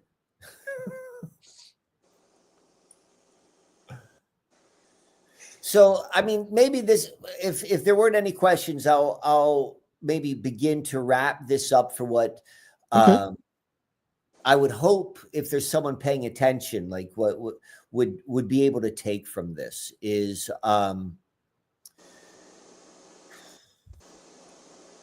it is my opinion, through experience and of interest and just being, curious of what this is, that, there's a timing going on right about now. I mean, you could say that at any given time, yes, but we can see the buildup. If we're old enough, we can see, particularly as it relates to technology, that we're moving somewhere quicker, faster. And though we're in the middle of it, we can recognize that we can't see it, because we can have the clarity to know that we have a blind spot. And when you begin to look at how we got here, we can come to a literal place, not a conceptual place, but a literal place where you can go in your body earth suit in this mystery, and you can begin to meet it in a way which is different than how the system is shaping you, right? This whole thing, like they tell you, it comes from behavior scientists of the military-industrial complex. There might be a bigger story. Maybe the military-industrial complex really has your best interest. It is my opinion that the best interest is that we can see what's becoming or going on, so we can return back or remember to what it means to be human. And what that means has to do with creativity and the way we hold ourselves, nothing built upon what we know.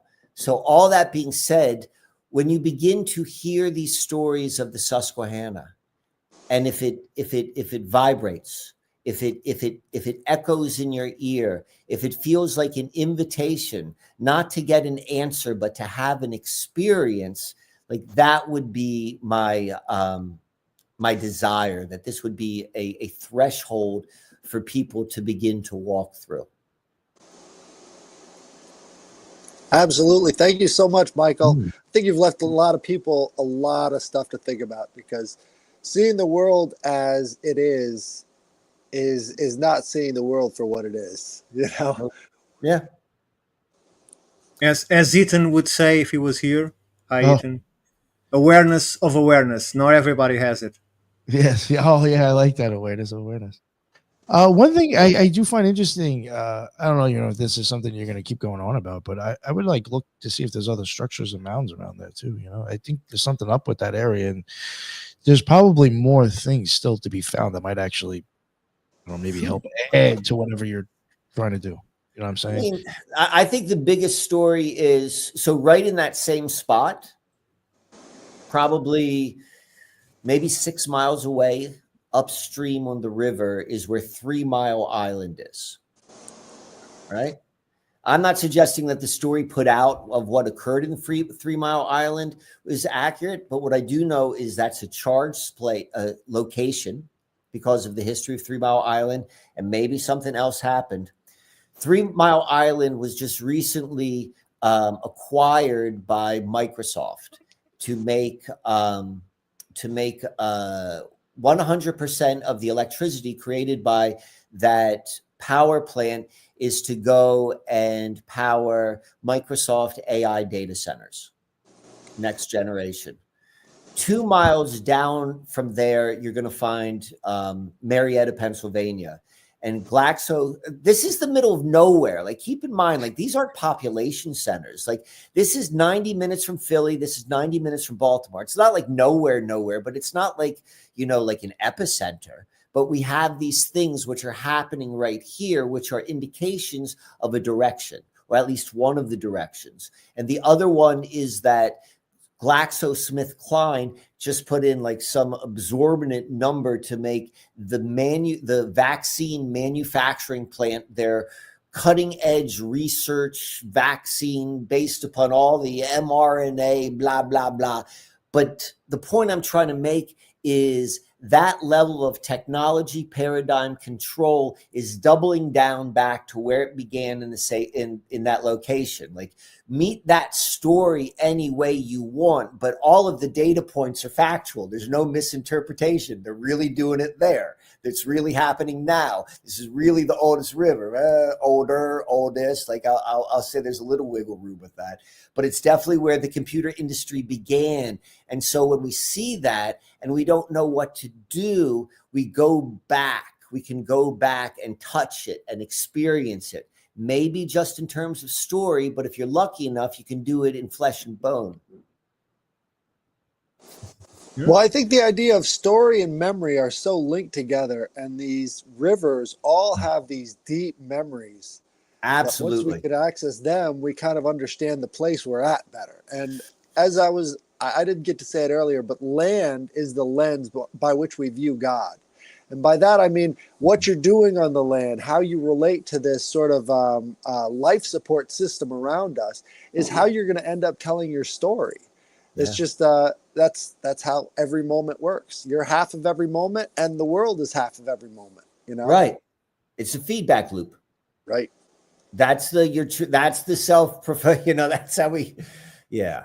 I like it. Nick, All right, yes, go for it. you're going to close? Oh yeah, I was gonna let everybody plug their shows and everything. Okay, fine. No. But if you want to ask another question, go for No, it. I was just, because he might have never seen it, I was just going to put the Google Earth so he can see what he can find there for his own research, because I cannot share it unless it is on a screen. Which one is it? This one? No, it has. Okay, I do it here. I was asking on the chat, but Nick didn't saw. Oh, wait. All right. Yeah, yes, you can. Can you see the screen? Yes. So every single one of these points will have alignments just like the one that you showed. So there is a history to each one of them. But Certainly. How many of them are the oldest river? Yeah, let's go see what it is all by him. There we go. So what is that? What is the epicenter right there? What is that nodal point? Let me put this straight north. You have to guide me. So I think it's around here, right? I can't read what's on there yet. So I'm at Arlington. I'm not sure if it is here or not. St. Matthew, Georgetown. Yeah, that's DC. Yeah. DC is on this. Like, that's one of those coincidences. You have Alexandria here. Those names are also not coincidence. Exactly. So, Fort Lawton, Woodbridge, where is it exactly, that mound? Woodbridge is where the CIA began their, or Occoquan actually, but yeah, like it here. It's a little bit. It would be north. You'd be north and east a little bit from where you are right now. So if you zoomed out, yeah, looks like it's. Oh no, you want to go more to zoom out a little bit more. One more click.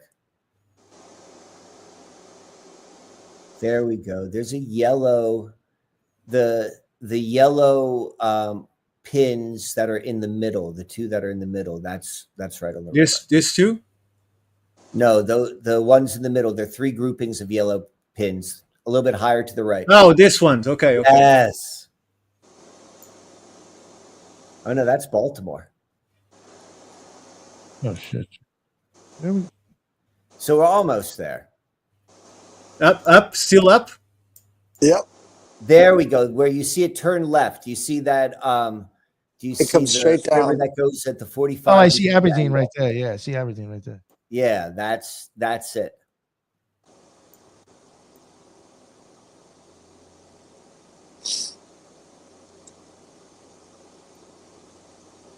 What are you looking for? So I don't know. I'm expecting Nick to guide me. Zoom in right where the cursor is right now, where that node is. That's a node of lines, right? Yes. All right. It's here, right? I'm Scroll up. recognizing. Is it here? No? Yes, I'm looking for a label. I'm curious what cities are. What's the town? Which You had wizard drain cleaning over there. Scroll up a little bit more. Yeah, wizard drain cleaning. And it had 2 Z's. Oh, you got an airport.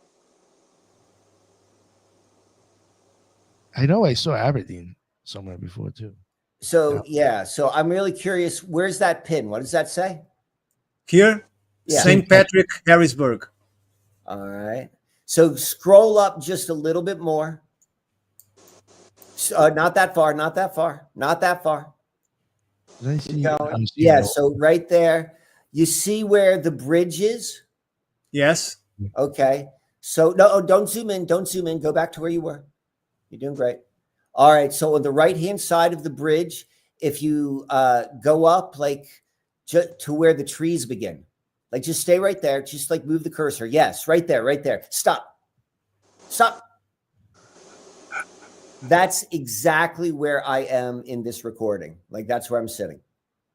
Thank you for finding me. This guy. I kid you not. I suppose what were we looking for? So that's some remote viewing Stargate shit. Yeah. Well, yo, but there is something going on over here with all Yeah, these- look, the land seems to have been scratched or something in here. That's the mountains in Pennsylvania, That's all the way the to river goes through, brothers. right. That's this is like the Poconos type hills that sort of roll over and over again like that. Yeah, where Pittsburgh is. This is weird. Amazing. Geology is amazing. Look at that. Yeah, it's the geology here is unlike anywhere else on. I mean, like to your point, like what I'm trying not to do is turn this into the Eagles versus the Steelers. Like this is my favorite team and this is my favorite team. I'm like, they're just markers. Like there's only one home run king. Like whether you like them or not, like as a way to articulate one Stay there. piece Go back. of the mystery. Go back. Yeah. Oh wow. With that one, we're like, yo, Yeah. what's going on over there? What's that? I think I found This is- one of Joe Biden's son's tattoos. Yeah, right. He had the Finger Lakes tattooed across his back. Exactly. That's exactly right. And if you really want to, yeah, I mean, the alignment between the bay and the river and the Lake Seneca, which is the largest of the Finger Lakes, like the how it lines up so perfectly, and then the history and what's happening. Like this is an influential point to the degree of this current moment of time, not like 2,000 years ago, or 2,000 timelines ago, but the one we're on right now. Absolutely. So I'm here for like probably, I move around a bunch. I'm staying at a friend of mine's house, and this guy is putting on. This guy is the North America's largest shilajit importer. If you know what that means, that's what this guy does, and he's putting on a festival. And because he's like a wholesaler of shilajit, he works with a lot of different people, and it's through that network, this really unusual, uncommon meeting of artists, like musical artists and visual artists, and people would be interested in a festival experience. Like they're coming together, and because this guy just so happens to live on the Susquehanna right in Harrisburg, like it's in this area. So that is in the next month. So I'm going to throw a plug out for that. That's called Sheila Jam. But it's like, if you're still nearby, like this is an opportunity to actually have an experience like near the water. Like if this like resonates, like this, what do they say? What's the old joke? Like this isn't a dress rehearsal. Like we're really here and we're really in our bodies. And like, what are you going to do? How are you going to meet it? Why, if this was all done for fun, are you having enough fun? And what does fun mean? And what does all the other bullshit? Like, it's part of the process. And this is an opportunity to like actually have some experience. So I want to throw that out there. Well, thank you. I live in Wisconsin, so I'm probably going to be here. You were just familiar with the area. I'm immensely impressed with your Havre de Grace and Southern Lancaster knowledge. I used to live there, so Oh, okay. Baltimore. There you go. Exactly. Where the Dali, that surrealist ship, like brought down the bridge on the lunar eclipse, which mirrored the same thing that happened in Tampa Bay in 1980, is just like the plane crash in Reagan National, just match it. Like there's a replica occurring right now. Like the timing is like there's look at how the program's working, and that's an indication of there's something going on. And here's a program element. So one of the things, I was working on the highways and I got rear-ended by a guy right before that bridge. And he completely obliterated himself. He was dead, right? And they did a drug test on him, and he was high on coke and drunk and everything, and slammed into the back of my trailer. And Holy so at that point, right before that bridge collapsed and everything else, I decided I got to get out of there. So I moved out to Wisconsin, and there you go. I mean, if I how much sooner did you leave Baltimore before the bridge went down? What was that time gap? Oh, it was like 3 years. Oh, okay. Not like he got days. an early notice.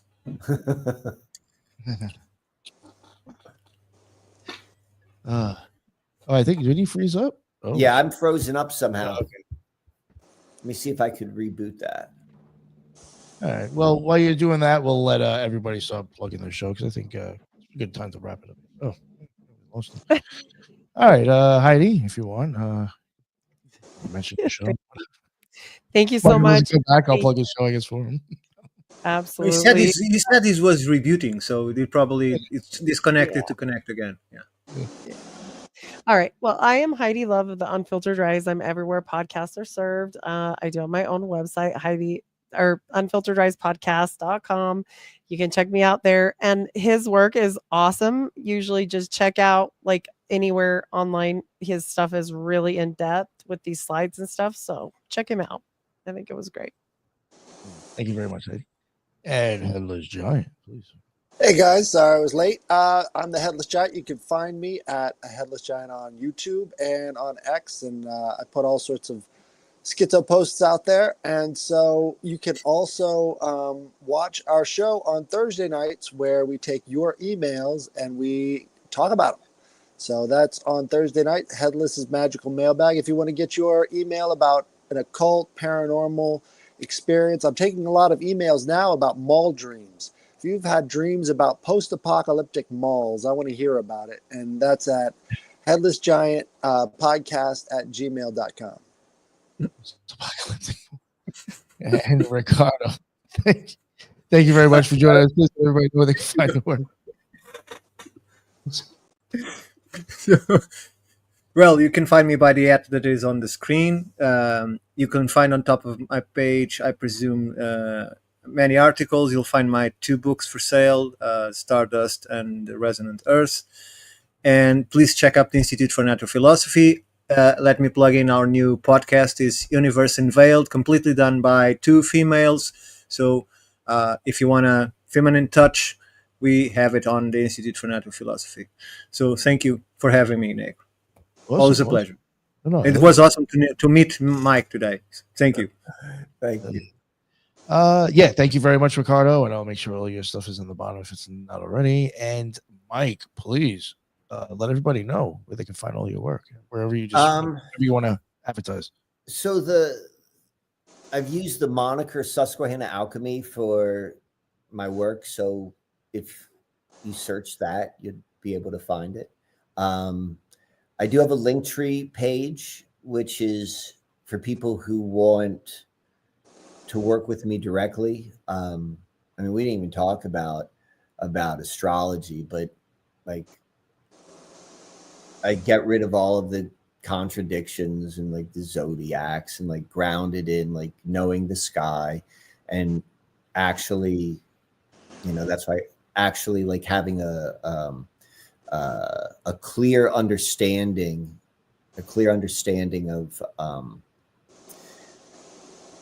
of the movements for the purpose, not just to like know my chart, but as a way in consciousness to move out of false time. Like if you're not purposefully moving out of false time and treating your mind in such a way, you're unconsciously just supporting, you know, false times, calendar system. So any type of work with the stars or inner work, like you'd find that on my